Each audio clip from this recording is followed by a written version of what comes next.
Sorry about any shakiness at this point. My boom is a little, it doesn't get this low. I'm going to have to get one of those weird little spider-looking booms to use with my camera so I can get really low shots for trains. Okay, so there's a lot of good detail on this. You'll see the detailed piping here. If I really was going to make this look prototypical, I would probably sand this off, then get some actual wire and replace this.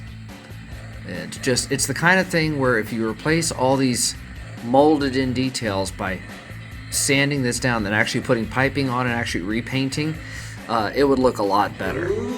But I think at this point, just because of, for me, the sentimentality of the Polar Express, this thing is really fantastic. It's my second Lionel train. My first Lionel train being the Scout, which is still in kind of a, it needs some TLC. It's not operable right now, so I'm gonna need to work on that.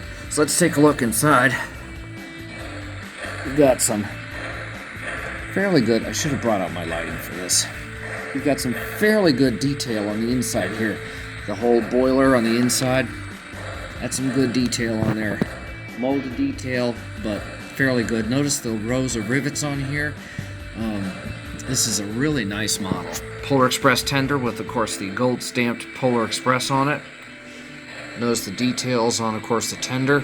That's some, look at it. Just they have a lot of these details right. The old days when Lionel was kind of not trying to be too prototypical, a lot of that has gone away. It's a molded coal load. You could, of course, replace that if you wanted with a real coal load. You would just have to cut this, take a styrene lip and glue that around here, and then actually fill this with a load of coal. But again, it's pretty good as it is. To really make this like the movie, this engine actually needs to be in a high gloss, and on underneath surfaces, such as down here, there should be chunks of what we called up in Rhode Island, we called grit, where the snow would get kicked up and accumulate here, and all the dirt and oil and grime that settles in the snow gets mixed in would all get caked up in here and just hang in little chunks. They actually showed that on the Polar Express movie. Okay, let's move over to one of the cars. This is the puppet car. Again, sorry about this. My stand doesn't go down this low to be able to film trains. I'm just going to have to get, I think it's called a Jovi stand, so I can show these. So, of course, notice the different marionettes, some of which they showed, some of which they didn't. I really don't remember the camel in there. Oh, they might have had the camel, I don't remember. Alright, let me move this forward a bit. Notice you've got the, if you really wanted to, they didn't show it in the movie, but this probably should have the accordion diaphragm right here that would join these two, but they didn't have that in the movie, so that's why they don't have it. The little gate here, which in the movie they showed him pushing that aside, the conductor. Alright, so let's go up to the hot chocolate car. Notice right here you've got the hot chocolate server. And that's a good way of demonstrating scale. And if you really wanted to, you could replace this fast track with, Lionel has started selling a white fast track that looks like it's got snow on it. So you could add that and replace your fast track for the Polar Express with that. Let me boost this thing up so you can see the last car. This is the observation deck car. And again, as I told you, there should be a platform here. I did not install this because I'm going to be moving and I don't want this thing to break. So I want to get that intended, set back up again. So the observation car should have on it a brake wheel. So let's take a look and see if Lionel stuck that brake wheel on there, because that was crucial to the movie's plot. And there is no brake wheel. So if you really wanted to, what you could do is right about here, get an add-on detail brake wheel, and it's added right there. Because if you remember the Hero Boy, this becomes disengaged from the rest of the train and rolls backward down the hill, and the Hero Boy has to find the wheel right there, the brake wheel, and turn that. So, anyway, very good start to my Lionel collection. I would have liked to have seen this red light here actually active. You know, maybe some working ditch lights and etc. Like nice and close so you can see that.